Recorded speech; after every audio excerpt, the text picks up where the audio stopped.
I turned the key in the lock of my brand new lakeside cabin and stepped inside, breathing in the scent of fresh pine and possibility. $900,000, paid in full. Every penny earned through years of overtime shifts, weekend projects, and relentless focus while my family laughed at me for having no life. The hardwood floors gleamed under afternoon light streaming through floor-to-ceiling windows overlooking Crystal Lake. 2 guest suites upstairs, a master bedroom with a private balcony, and a kitchen that would make any chef weep. This was mine. All mine. I was admiring the stone fireplace when I heard a knock at the door. Strange. I hadn't told anyone I was here today except Aunt Marie, and she wasn't due to arrive until tomorrow with her belongings. I'd given her the guest suite overlooking the water, the one with the reading nook and sunrise view. After 10 years of struggling in cramped apartments, she deserved something beautiful. I opened the door and froze. My mother stood on the porch, suitcase at her feet, wearing that familiar smile that never quite reached her eyes. Behind her, my father hefted 2 large bags. My sister Victoria clutched a designer overnight case, and my brother Derek dragged a duffel behind him like he was moving in for the summer. "Surprise," Mom announced, spreading her arms wide. "We knew our boy would let us stay. We deserve a room after everything we've done for you." My father pushed past me without waiting for an invitation, dropping his bags in my entryway like he owned the place. "Nice spot, son. Didn't think you had it in you." Victoria breezed past next, already looking around critically. "The decor needs work, but I can fix that. Which room is mine?" Derek followed, earbuds in, barely acknowledging my existence as he headed straight for the stairs. I stood at my own doorway, hand still on the knob, trying to process what was happening. "Who are they?" The voice came from the hallway leading to the kitchen, soft, uncertain, but clear enough to stop everyone in their tracks. My family turned as one. Aunt Marie stood there in jeans and a simple sweater, holding a dish towel. She'd arrived early to surprise me, wanting to have dinner ready when I got here. Her silver hair was pulled back in a ponytail, and her face showed the same gentle confusion I remembered from childhood. The same face my parents had sneered at 10 years ago when they told her she wasn't welcome at family gatherings anymore. My mother's smile vanished. "What is she doing here?" "Marie?" My father's voice carried that old contempt. "This is our family cabin, not yours." Aunt Marie took a small step back, and I saw that familiar hurt flash across her features. The same expression she'd worn when they'd thrown her out all those years ago, told her she was useless, that she brought nothing to the family. That's when something inside me clicked into place. I closed the door behind me and walked past my parents to stand beside my aunt. "This is her cabin before it's yours," I said quietly. "Actually, it's hers before it's anyone's." Victoria laughed, sharp and dismissive. "What are you talking about? We're your family." "Aunt Marie lives here," I continued, my voice steady. "Permanently. She has the master guest suite upstairs. This is her home." The silence that followed was electric. Before we get into it, don't forget to like and subscribe, and hit hype to boost this episode. Drop a comment below with your city or country. I'm always curious where viewers are joining from. My mother recovered first, her face reddening. "You're choosing her over your own mother? After everything I sacrificed for you?" "What did you sacrifice, Mom?" I asked. "Be specific," she sputtered. "I raised you, fed you, gave you a home. That's called being a parent. It's not a favor you get to cash in later." My father stepped forward, trying intimidation. "Boy, you need to remember who you're talking to." I'm talking to people who spent 15 years mocking every choice I made. People who laughed when I worked overtime and called me pathetic for not having a social life. People who said I'd never amount to anything. "We were trying to help you," Victoria interjected. "You were wasting your life. By working, by saving, by building towards something. You missed family dinners, holidays. You chose work over us." I almost laughed. "I chose building a future over listening to you people tear me down every chance you got."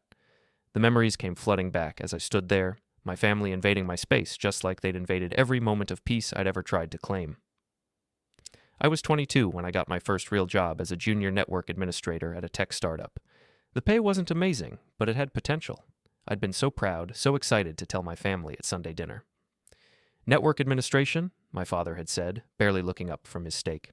"That's just fixing computers, right? Like a tech support guy?" "It's more complex than that, Dad. I manage entire systems, security protocols, data infrastructure." Derek had snorted. "So you're the guy people call when their email doesn't work." "Derek's got a point," Mom had added. "It sounds like one of those jobs that gets replaced by automation. You should think bigger." I am thinking big. This company's growing fast. There's room for advancement. Victoria had rolled her eyes. You're 22. You should be out living life, not chaining yourself to a desk. When's the last time you went on a date? Had fun? I have fun. Working 60-hour weeks is not fun, she'd said. It's sad. That dinner set the tone for the next 13 years. Every promotion I earned was dismissed. When I became a senior administrator at 25, managing a team of 8, my mother asked if it came with a real title or just more work. When I moved to a Fortune 500 company at 28, doubling my salary, my father wanted to know why I wasn't management yet. The overtime shifts I pulled to prove myself, to build expertise, to position myself for the next opportunity were treated like character flaws. Derek called me a workaholic with no life. Victoria said I was wasting my youth. Mom worried aloud that I'd never find a wife if I kept prioritizing career over relationships. They never asked what I was working toward, never showed interest in what I was building. They just assumed I was spinning my wheels, going nowhere, too blind to see I was throwing my life away. The worst part? For years, I believed them. I looked at my siblings with their active social lives and string of relationships and wondered if they were right. Maybe I was missing out. Maybe I was being foolish. But I kept working, kept saving, kept learning. Because deep down, I knew something they didn't. I was building toward freedom, toward a life where I didn't need anyone's approval or support, toward something that was entirely mine. And now, standing in that cabin with its lake views and private dock and paid-off mortgage, I realized I'd succeeded. My father's voice pulled me back to the present. Listen, son, whatever issues you think we have, we can work through them. We're family. That means something. It means you feel entitled to what I've earned. We deserve to enjoy this place, Mom insisted. After raising you, supporting you through school, giving you a foundation to build on, this cabin is as much ours as yours. You didn't support me through school. I took out loans I just finished paying off last year. You didn't help with tuition, books, or rent.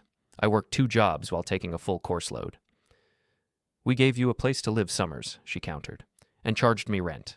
Below market rate, sure, but you still charged me. Victoria crossed her arms. You're really going to nickel and dime your own family? That's petty. What's petty is showing up uninvited with luggage, assuming you can stay as long as you want in a house I bought with money I earned while you mocked me every step of the way. Derek finally pulled out his earbuds. Dude, chill. We just wanted to visit. Then you should have asked first. Would you have said yes? No. He blinked, apparently surprised by my honesty. Why not? We're your family. Because you're not good to me, I said simply. You never have been. Aunt Marie had been silent through all of this, standing slightly behind me. Now she spoke up, her voice quiet but firm. Maybe you should all leave, she said. This is his home. You can't just force your way in. My mother rounded on her. This is none of your business, Marie. You were never really part of this family. That's right, Aunt Marie said. You made sure of that. The tension in the room shifted. My siblings exchanged glances. They'd been teenagers when Aunt Marie was cast out. They might not remember all the details, but they remembered enough. What happened between us was complicated, Mom said stiffly. No, it wasn't, I interjected. You told her she wasn't welcome anymore because she couldn't afford to contribute to family events. You said she was dragging everyone down. She was going through financial troubles, Dad said. We couldn't keep subsidizing her lifestyle. Her lifestyle? She lost her job during the recession and was struggling to find work. She needed support, and you threw her out. We had our own family to think about. She was family. By marriage, barely, Victoria muttered. I felt Aunt Marie flinch beside me. That old wound, reopened so easily. Get out, I said. My father's eyebrows shot up. Excuse me? You heard me. Get your bags and leave. We drove 4 hours to get here, Mom protested. Then you have a 4-hour drive home. Get moving. You can't be serious, Victoria said. Where are we supposed to go? There's a hotel about 20 minutes back toward the highway. I saw it on the way in. Try there. Derek laughed uncertainly. Come on, man. Don't be like this. We're sorry if we hurt your feelings or whatever. Can't we just start over? Start over? You want to start over? I walked to the door and opened it wide. You've had 15 years to treat me with basic respect. You chose mockery instead. You've had 15 years to support my choices. You chose criticism. Now you show up here, uninvited, demanding access to something I built despite you, not because of you. No, we're not starting over. We're done. Nobody moved. I'm not joking, I said. If you're not out in 5 minutes, I'm calling the sheriff. You wouldn't, Mom said, but her voice wavered. I pulled out my phone. Try me. My father finally grabbed his bags. Fine, be stubborn, but don't come crying to us when you realize what you've given up. What am I giving up, Dad? People who made me feel worthless? I think I'll manage. Victoria grabbed her overnight case, shaking her head. This is so messed up. When you're old and alone, remember you chose this. I chose peace. I'm good with that. Derek was the last to move, looking genuinely confused. I don't get it. We're not that bad. You're not that good either. They filed out onto the porch, my parents' faces tight with anger, my siblings looking uncertain. Before I could close the door, my mother turned back one last time. You'll regret this, she said. Family is everything. You're throwing that away for her. She pointed at Aunt Marie with barely concealed disgust. I'm choosing someone who was kind to me over people who weren't. Pretty simple math. I closed the door on whatever she was about to say next. Through the window, I watched them load their bags into their car. My father was gesturing angrily. My mother kept shaking her head. Victoria was on her phone, probably complaining to friends. Derek just looked lost. Part of me felt guilty. They were my family. Didn't that count for something? But a larger part felt relief. Clean, simple relief. When their car finally pulled away, kicking up gravel, I turned to find Aunt Marie crying silently. Hey, I said, moving to her side. It's okay, they're gone. I'm sorry, she whispered. I didn't mean to cause problems. You didn't cause anything. They did this themselves. But your family, because of me, I chose you, I said firmly. And I'd do it again. She looked at me with those kind eyes that had been the only source of warmth during my childhood. Why? Because you're the only one who was ever actually nice to me. Aunt Marie had always been different from the rest of my family, quieter, gentler. She noticed things. She was my father's sister, technically, though it'd never been close. She'd married young, divorced in her 30s, never had children. My father considered her life choices questionable. My mother considered her unsuccessful. My siblings barely thought of her at all. But I remembered. I remembered being 8 years old at a family barbecue, hiding behind the shed because Derek and his friends were playing rough and I didn't want to join. Aunt Marie had found me there, reading a book about space. That looks interesting, she'd said, sitting down beside me in the grass. It's about Mars rovers. Tell me about it. So I had. For 20 minutes, I'd explained planetary exploration to her while the party continued without us. She'd listened to every word, asked questions, seemed genuinely interested. When we'd finally gone back, my mother had pulled me aside. Don't bother your aunt with your nerdy stuff. She's trying to socialize. But Aunt Marie had winked at me and whispered, Tell me more next time. I remembered being 15, struggling with calculus, convinced I was too stupid for advanced math. My father had said I should just take easier classes. My mother worried the stress would affect my health. Victoria said I was trying too hard to be something I wasn't. Aunt Marie had driven 40 minutes to our house every Tuesday night for 2 months to help me with homework. She wasn't a math expert, but she'd find resources, watch tutorial videos with me, help me break down problems until they made sense. You're not stupid, she'd told me when I finally passed the final exam. You just learn differently. That's not a weakness. I remembered being 19, home from college for winter break, listening to my family discuss my uncertain future over dinner. My major was impractical, my career goals unrealistic, my work ethic admirable but misguided. Aunt Marie had caught me on the porch afterward. Don't listen to them. You know what you're doing. They might be right. Maybe I'm chasing something impossible. Maybe you're chasing something they can't understand. There's a difference. Those moments had sustained me through years of criticism. Knowing at least one person believed in me made the mockery bearable. Then came the recession. Aunt Marie lost her job at the library when the city cut funding. She was 52, no college degree, limited computer skills in an increasingly digital world. Finding work was brutal. She'd struggled quietly for 2 years, draining her savings, selling possessions, moving to cheaper apartments. She'd never asked my parents for help, but they'd known. Everyone knew. At a family dinner I'd come home for, my father had brought it up. Marie needs to get realistic. She can't keep waiting for the perfect job. At some point, you take what you can get. She's applying everywhere, I'd said. It's just a tough market. She's being picky, my mother had added. There are plenty of jobs if you're willing to work. Like what? Retail, food service, something. She's applying to those too. Then she's doing something wrong in interviews. You can't be unemployed for 2 years without it being partially your fault. That Christmas had been the breaking point. Aunt Marie had come to our family gathering at my parents' house. She'd brought homemade cookies, the same ones she made every year, even though I knew she could barely afford the ingredients. My mother had taken one look at them and said, "Marie, you didn't have to bring anything. We know money's tight." The way she'd said it, dripping with pity and judgment, had made Aunt Marie's face flush. "I wanted to contribute," Aunt Marie had said quietly. "It's fine. We have plenty of food. Why don't you just relax and enjoy yourself?" But the damage was done. For the rest of the evening, my parents had been overly solicitous toward Aunt Marie in that performative way that made everyone uncomfortable. "Look how generous we are. Look how we tolerate your failure." When Aunt Marie had left early, my father had shaken his head. "This is getting ridiculous. She needs to figure her life out." "She's trying," I'd said. "Not hard enough. At some point, you have to stop making excuses for people." 2 months later, my parents had officially told Aunt Marie she wasn't welcome at family events anymore. They'd framed it as giving her space to focus on her job search without the stress of family obligations. But everyone knew what it really meant. "You're an embarrassment. You're a reminder of failure. You don't fit the image we want for our family." I'd called her afterward. She'd cried. I'd wanted to do something, help somehow. But I'd been 25, still establishing my own career, barely making rent. All I could offer was sympathy. "I understand why they did it," she'd said through tears. "I'm not successful. I don't bring anything to the table. I'm just the broke relative everyone has to pity." "That's not true. You're kind. You're supportive. You're the only person in this family who's ever made me feel valued. You don't have to say that." "I'm not just saying it. It's true." But words hadn't been enough.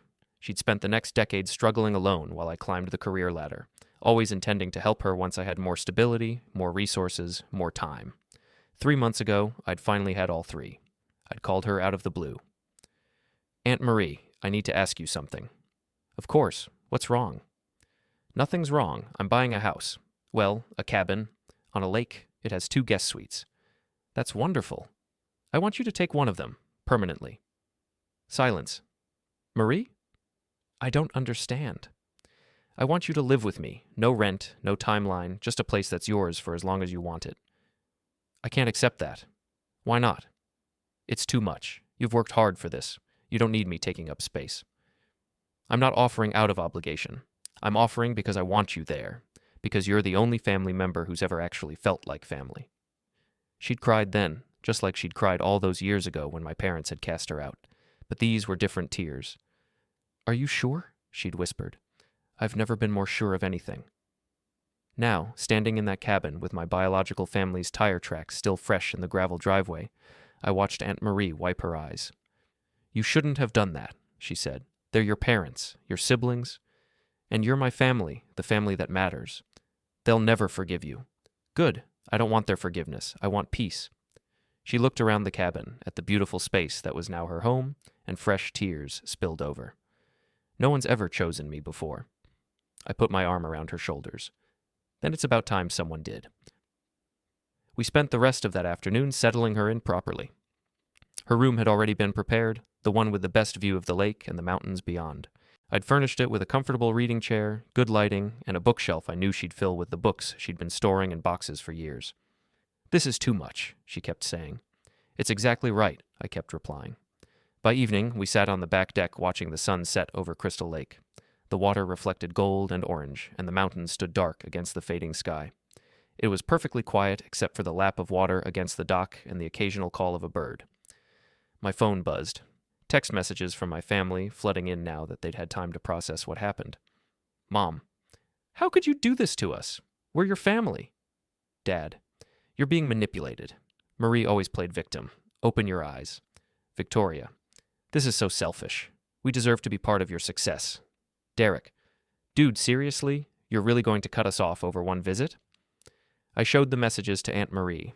She read them with a sad expression. "You should respond," she said. "Let them know you'll reconsider." "Why would I do that?" "Because they're your parents, your siblings. These relationships matter." They had 15 years to make these relationships matter. They chose not to. People can change. Maybe, but I don't owe them the opportunity to prove it. Not after everything. More messages came through. "Mom, you owe us a conversation at least. Victoria. Fine, keep your precious cabin. We don't need it, but don't expect us to be there when you need something. Dad, this is what happens when you isolate yourself for years. You lose perspective. Derek, call me when you're ready to act like an adult. I read each one and felt nothing. No guilt, no regret, just relief that they were 4 hours away instead of in my living room. What are you going to do? Aunt Marie asked. I turned off my phone and slipped it into my pocket. Nothing. They made their choice a long time ago. This is just me accepting it. You don't think you'll regret this someday? The only thing I regret is not doing it sooner. We sat in comfortable silence as darkness fell. Lights appeared in cabins across the lake. The stars emerged overhead. The temperature dropped, and Aunt Marie pulled a blanket around her shoulders. Thank you, she said quietly. For what? For giving me a home, for choosing me, for making me feel like I matter. You've always mattered. They were just too blind to see it. And you weren't? I saw it. I just didn't have the resources to do anything about it until now. She smiled, the first genuine smile I'd seen from her in years. This is the most beautiful place I've ever lived. Good. You deserve beautiful things. My phone buzzed again in my pocket. More messages, probably. More demands, more guilt trips, more attempts to make me feel like I'd done something wrong by setting boundaries. I didn't check it. Instead, I sat with the person who'd actually been family to me, watching the stars reflect on the water, and felt completely at peace. The cabin was quiet. The lake was calm. And for the first time in my life, I felt like I was exactly where I was supposed to be. No apologies, no regrets, just peace. The next morning, I woke to the smell of coffee and pancakes. For a moment, I was disoriented, forgetting where I was. Then I remembered. The cabin, the confrontation, the choice. I found Aunt Marie in the kitchen, spatula in hand, humming softly to herself. You don't have to cook, I said. I wanted to. It's been so long since I had a proper kitchen. She gestured at the appliances, the counter space, the morning light pouring through the windows. This is wonderful. We ate breakfast on the deck. The lake was still, reflecting the sky like glass. A family of ducks paddled past, leaving V-shaped ripples in their wake. What are you going to do about your family? Aunt Marie asked, spreading jam on her pancakes. Nothing. They'll keep calling. Then I'll keep not answering. Eventually you'll have to deal with them. No, I don't. That's the beautiful part. I don't owe them anything. She looked troubled. I don't want to be the reason you lose your family. You're not the reason. They are. This has been building for 15 years. Yesterday just made it explicit. My phone sat on the table between us, face down. It had buzzed periodically throughout the night. I hadn't looked at it once. After breakfast, I finally checked the messages. 37 of them. Most were from my mother, alternating between guilt trips and anger. My father's were shorter, more authoritative, demanding I call him immediately. Victoria's were dramatic, full of accusations about betrayal and selfishness. Derek's were confused, like he genuinely couldn't understand what he'd done wrong. There were also messages from extended family. My Aunt Susan, my father's other sister, who'd somehow heard about the confrontation already. 2 cousins. My grandmother. Word had spread fast. Aunt Susan, your father told me what happened. I think you're being very unfair. Your parents made sacrifices for you. Cousin Jennifer. Can't believe you kicked them out. So harsh. Grandmother. Family is forever. Don't burn bridges you might need to cross again. I deleted them all without responding. They're turning everyone against you, Aunt Marie said, reading over my shoulder. Let them. Anyone who believes their version without asking mine isn't worth keeping anyway. You're very calm about this. I've been preparing for this moment for years. I just didn't know it. Over the next few days, I settled into a routine. Morning coffee on the dock. Work from the home office I'd set up in the corner of the living room. Evening walks along the lake trail. Dinners with Aunt Marie where we talked about books, current events, her plans for a small garden near the cabin. It was peaceful in a way I'd never experienced before. My family's messages continued, gradually tapering off as they realized I wasn't responding. By the end of the week, they'd slowed to 1 or 2 a day, mostly from my mother. Please call. We need to talk about this. You're being cruel, and you know it. Fine. Have your tantrum. But remember who was there for you growing up. I blocked her number on Thursday. Friday afternoon, there was a knock at the door. My stomach tightened. Surely they hadn't driven back up here. But when I opened the door, I found a delivery driver holding a certified letter. I signed for it and opened the envelope. Inside was a formal letter from my parents' attorney. The letter stated that given my hostile behavior and unfounded accusations, My parents were concerned about my mental state and the influence Aunt Marie might be exerting over me. They were requesting a family meeting with a mediator present to resolve these issues in a healthy manner. I read it twice, then started laughing. Aunt Marie appeared in the hallway. "What's funny?" I showed her the letter. She read it, her expression darkening. "They're accusing me of manipulating you." "Of course they are. They can't accept that I made this choice on my own." "What are you going to do?" I pulled out my phone and called Patricia, my attorney. I'd kept her on retainer after she'd helped me with the purchase paperwork for the cabin. "Patricia, I need you to draft a response to a letter I just received." "What kind of letter?" I explained the situation. She listened without interrupting. "All right," she said when I finished. "This is actually straightforward. They have no legal standing to demand anything from you. You're an adult. You made a legal property purchase. You can choose who lives with you and who doesn't. I'll draft a response making that clear and requesting they cease all contact unless through legal channels." "Perfect. I should warn you, though, this might escalate things." "Good. Let them escalate. I want this over." Patricia's response went out Monday morning. It was 3 pages of legal language that boiled down to, "Leave him alone or face harassment charges." My mother called 17 times that day. I didn't answer any of them. Tuesday brought a different approach. Victoria showed up at the cabin alone. I saw her car pull into the driveway and considered not answering the door, but I was curious what she'd try. She knocked, waited, knocked again. I opened the door but didn't invite her in. "Hey," she said, trying for casual. "Hey, can we talk?" "About what?" "About what happened last week. I think there was a misunderstanding."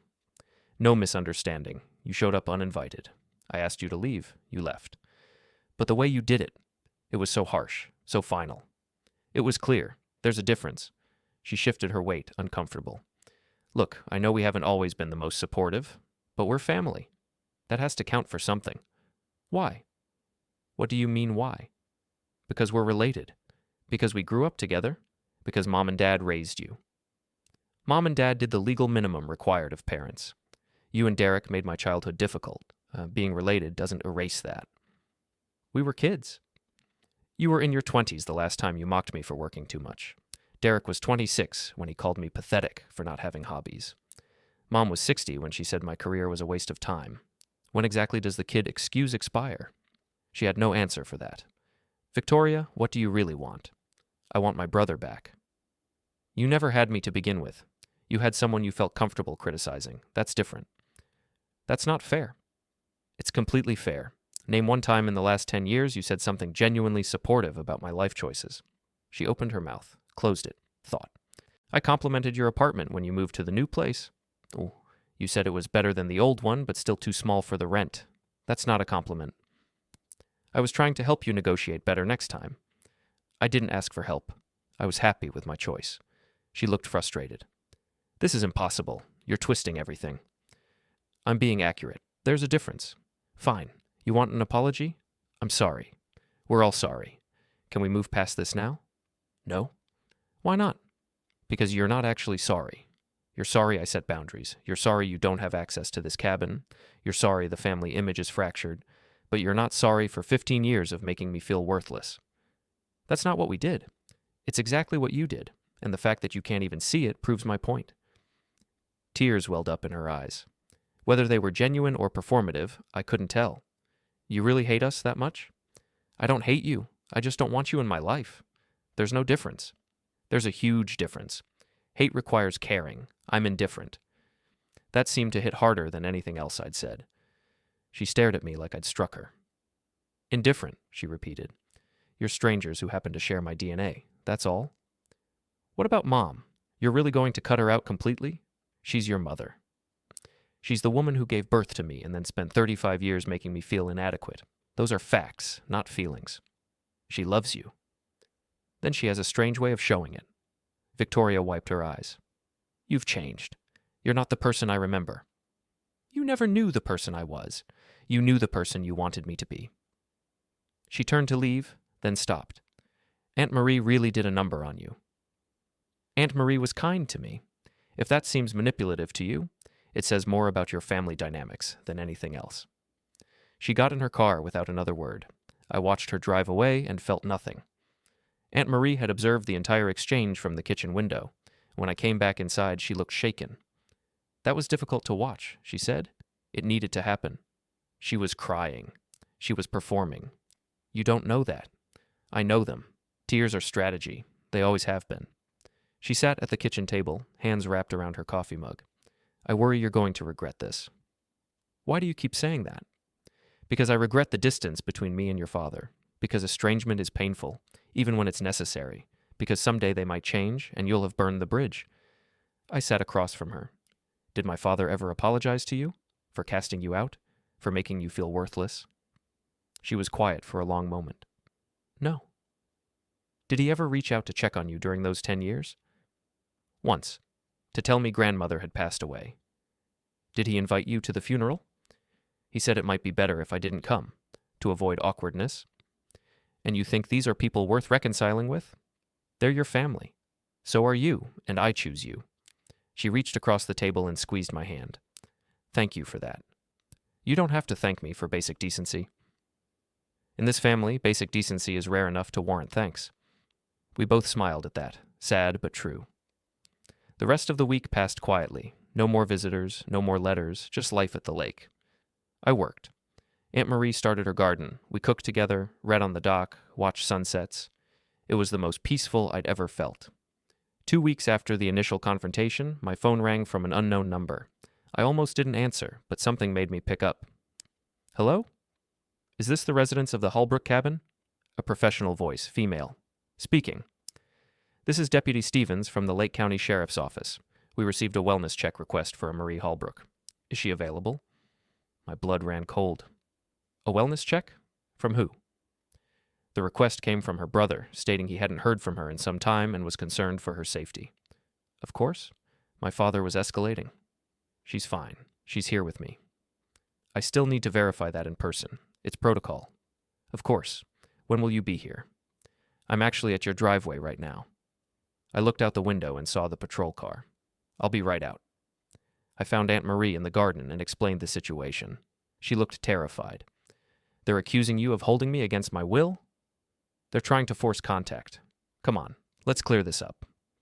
We met the deputy at the door. She was professional, calm, clearly used to these situations. Ms. Holbrook? She addressed my aunt. Yes. Are you here of your own free will? Absolutely. No one is preventing you from leaving or contacting family? No, I'm here because I want to be. My nephew graciously invited me to live with him. The deputy made notes. And you're aware your brother filed a wellness check? That's the first I'm hearing of it. We haven't spoken in years. Is there a reason for that? Family estrangement. It's complicated, but entirely my choice. The deputy looked at me. And you're the homeowner? Yes, I can provide documentation. That won't be necessary. I can see Ms. Holbrook is safe and here voluntarily. I'll file my report accordingly.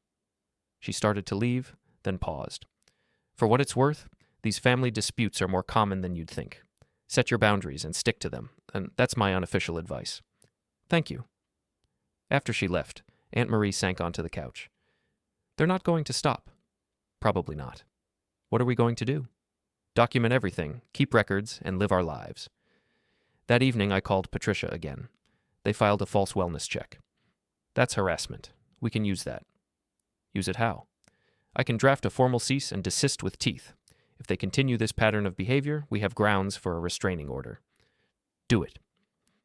The cease and desist went out the next day. It outlined every contact attempt, every harassment, every boundary violation. It gave them 10 days to stop all contact or face legal consequences. For 3 days, nothing happened. Then my phone rang. My grandmother. I almost didn't answer, but some part of me still felt obligated. She was 92. How much longer would she be around? Hello, Grandma. What have you done to this family? Her voice was sharp, clear. Age hadn't dulled her edge. I set boundaries, that's all. You've torn everyone apart. Your mother is distraught. Your father is talking about disowning you. This is not how we handle things.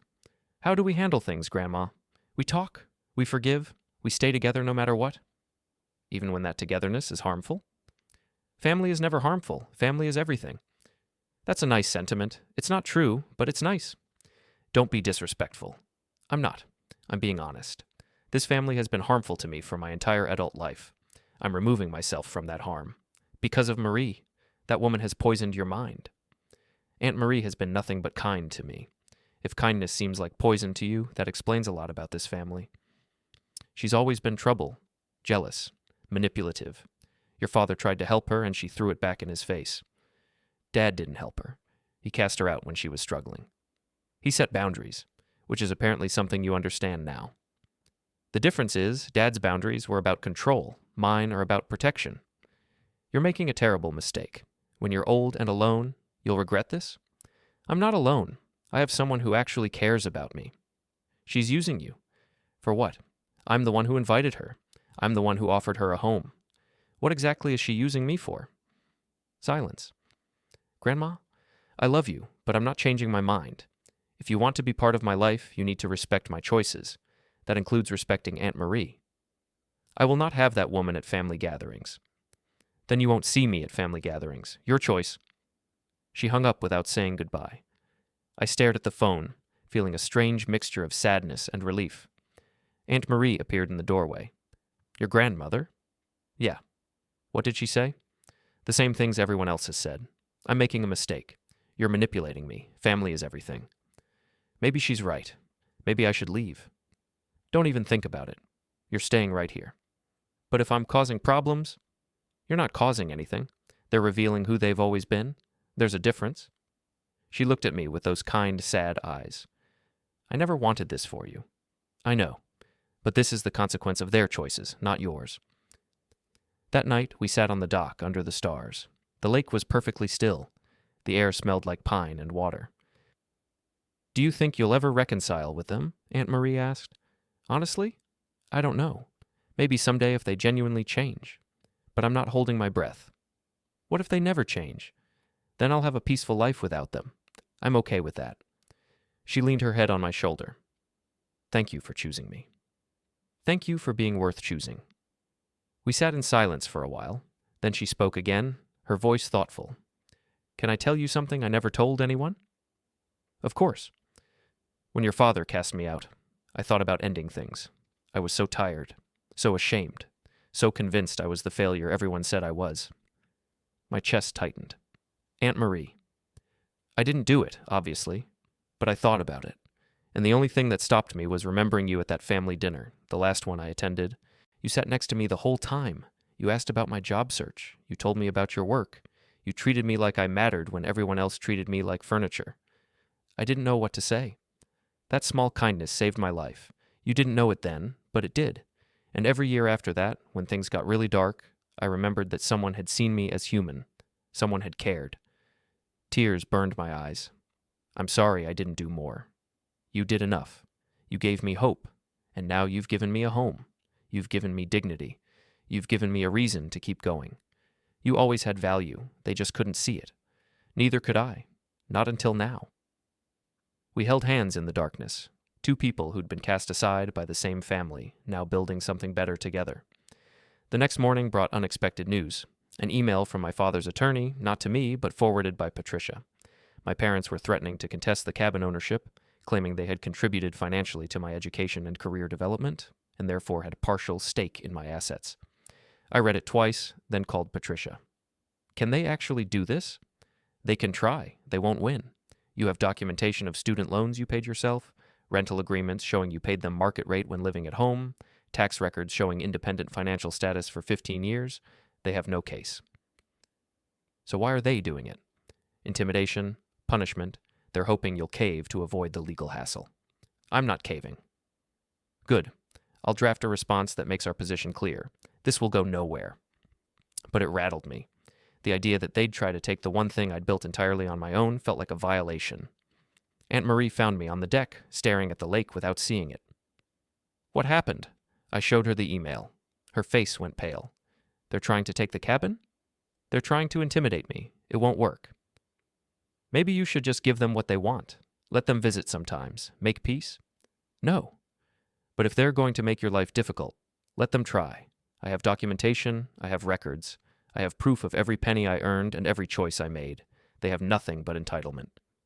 You're sure? I've never been more sure of anything. The legal battle, such as it was, lasted 3 weeks. My parents' attorney sent aggressive letters. Patricia sent calm, documented responses. Every claim they made was refuted with evidence. Every demand was denied with legal precedent. Finally, their attorney withdrew. In his final letter, he noted that my parents' case had no merit, and he could no longer in good conscience represent them in this matter.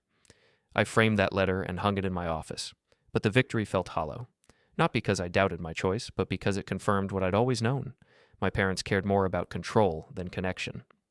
3 months passed. Summer turned to fall. The lake transformed from green and blue to orange and gold. Tourists disappeared as the weather cooled. The cabin settled into quiet autumn rhythms. Aunt Marie's garden flourished. She'd planted vegetables, herbs, flowers. She spent hours out there, hands in the soil, face peaceful. I'd catch her sometimes, just standing among her plants, smiling to herself. I forgot what peace felt like, she told me one afternoon. I forgot that life could be simple and good. You deserve simple and good. So do you. I'd started taking mornings to kayak on the lake. The physical exercise, the quiet water, the solitude helped me process everything that had happened. Sometimes Aunt Marie would sit on the dock and wave as I paddled past. Sometimes she'd have coffee ready when I returned. It was the kind of domestic tranquility I'd never experienced growing up. My work continued remotely. I'd negotiated that as part of accepting my current position. As long as the systems ran smoothly and I was available for emergencies, they didn't care where I physically sat. The cabin's internet was excellent, and I'd set up a proper office space. Some evenings, Aunt Marie and I would cook together. She taught me recipes she'd learned from her mother, my grandmother, before bitterness had consumed her. We'd eat on the deck if weather allowed, talking about books, current events, memories from better times. "Do you remember the year you won that science fair?" she asked one night. "Barely. I was 11. "Your project was about water filtration. You'd built this whole system with charcoal and sand and collected rainwater to test it. Your father said it was a waste of time." "Sounds about right. But you won second place in the district competition. I was so proud. I wanted to take you out to celebrate, but your mother said it would make your siblings jealous if I made a big deal out of it." "I don't remember that." "You wouldn't. I never got to take you. But I wanted you to know I saw you. I always saw you." These stories emerged slowly. Pieces of a childhood I'd half forgotten or never fully understood. Evidence that at least one person had been paying attention, had cared, had seen potential in me even when I couldn't see it myself. Winter came early that year. Snow blanketed the lake by November. The cabin became a cocoon, warm and insulated from the world outside. I heard through extended family that my parents had moved on, at least publicly. They'd told everyone I was going through something, that they were giving me space to work through it, that they hoped I'd come around eventually. The narrative they'd constructed painted me as troubled and them as patient. It was easier than admitting they'd driven me away. I didn't correct the record. Let them save face. It cost me nothing. Christmas approached. Aunt Marie asked tentatively if I wanted to do anything special. "What did you do before you lived here?" "Usually nothing. Sometimes I'd go to a movie. Mostly I'd just try to get through the day." "That sounds lonely." It was. "Not this year. This year we celebrate." We bought a tree, a real one that filled the cabin with pine scent. We decorated it with lights and ornaments we picked out together. We cooked a proper Christmas dinner, just the two of us, and watched old movies by the fireplace. It was the best Christmas I'd ever had. New Year's Eve, we sat on the deck despite the cold, bundled in blankets, watching fireworks across the lake as other cabin owners celebrated. "What do you want from this year?" Aunt Marie asked as midnight approached. "More of this. Peace, simplicity, no drama." "That's all?" "That's everything." The fireworks reflected off the snow and ice, brilliant colors against the dark sky. When midnight struck, we clinked our mugs of hot chocolate. "Sent to new beginnings," Aunt Marie said, "to the family we choose." January brought a surprise. A letter from Derek, handwritten, addressed just to me.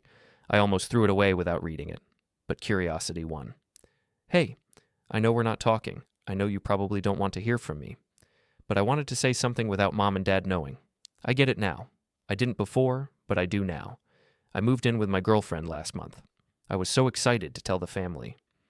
Mom's first response was to criticize the neighborhood. Dad asked if I was sure I could afford it. Victoria said I was making a mistake. It was like being you for 5 minutes, and it sucked. I called them on it. Told them they were being unsupportive. Mom said she was just being realistic. Dad said I was being too sensitive. Sound familiar? I'm not asking you to forgive us or come back or anything. I just wanted you to know that I get it now.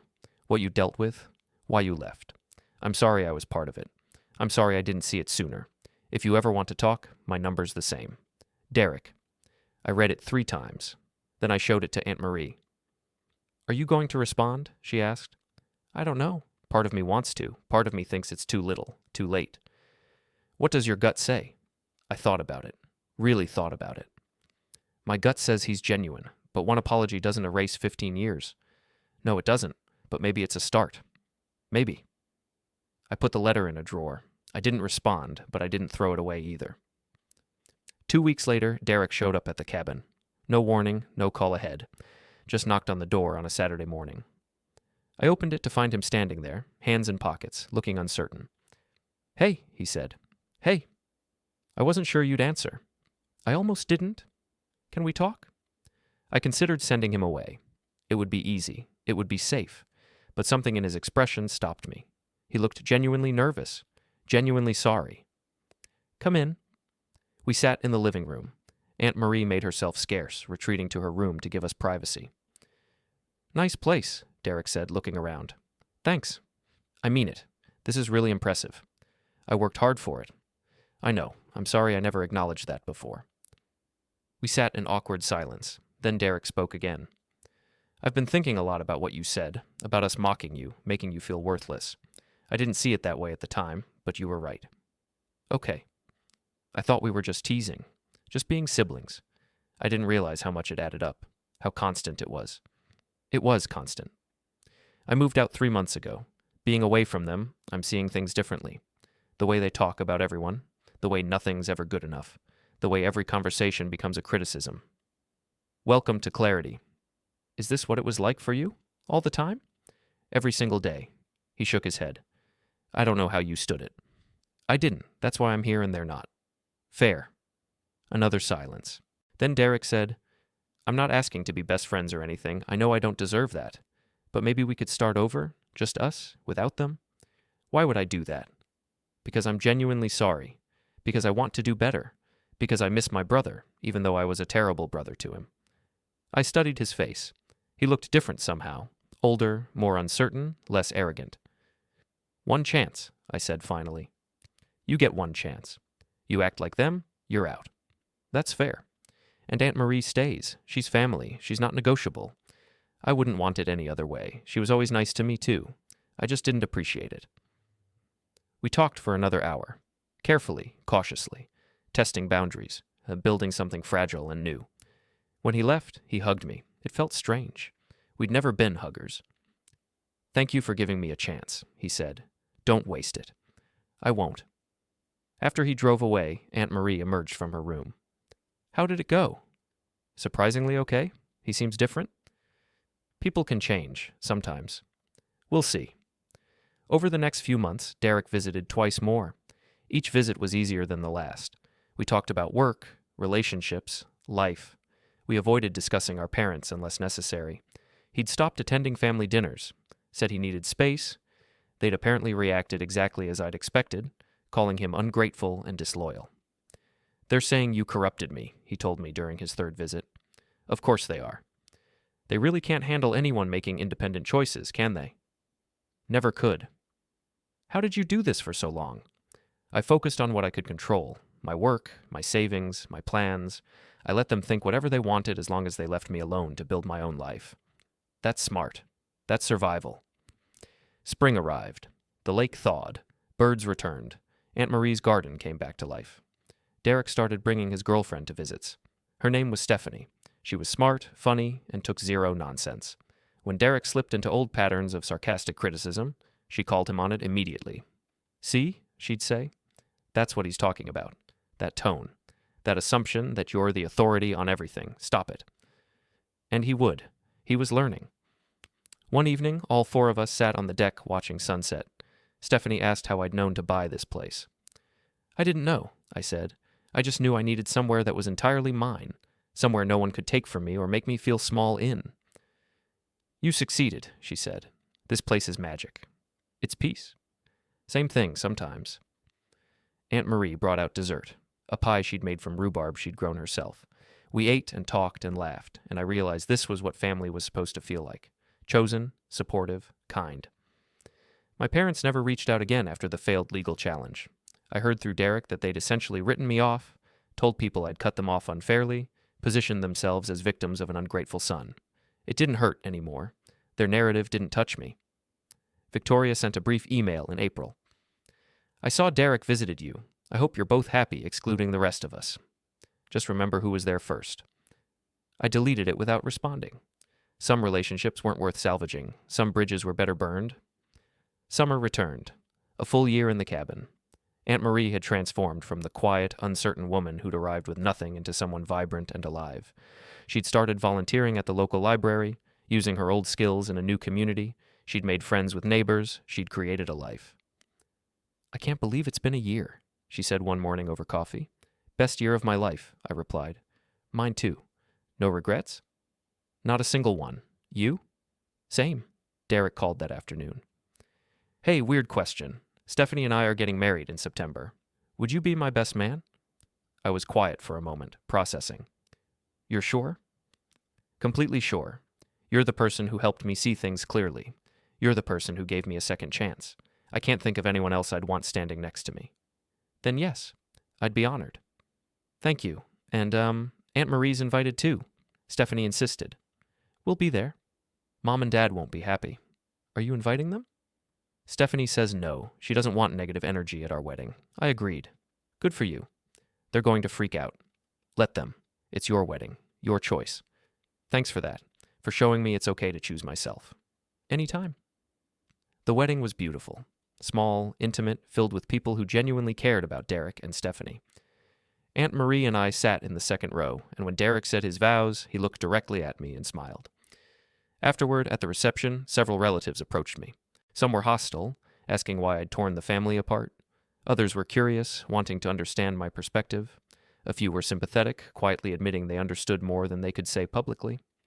I was polite but firm. This was Derek's day. I wasn't here to rehash old grievances or defend my choices. Stephanie found me near the end of the night. Thank you for being here. And thank you for showing Derek it's possible to set boundaries. He's so much happier now. He did the work himself, but you showed him it was possible. Driving home that night, Aunt Marie was quiet. Finally, she said, "That was a good day." It was. I'm proud of you, of the family you're building. We're building it together. Yes, we are. The cabin appeared through the trees, lights glowing warm in the darkness. Home. We'd built something real here, something solid, something based on kindness and respect and mutual support. It wasn't the family I was born into. It was the family I'd chosen, and that made all the difference. Years would pass. Derek and I would grow closer. Aunt Marie would thrive. New people would enter our lives. Good people who added value rather than taking it away. My parents would remain distant, bitter, convinced they'd been wronged. I would let them believe whatever they needed to believe. Because the truth was simple. I'd spent 15 years trying to earn their approval. I'd spent 1 year learning I didn't need it. The cabin stood solid on its foundation. The lake reflected the sky. The life I'd built remained mine. And that was enough. More than enough. It was everything.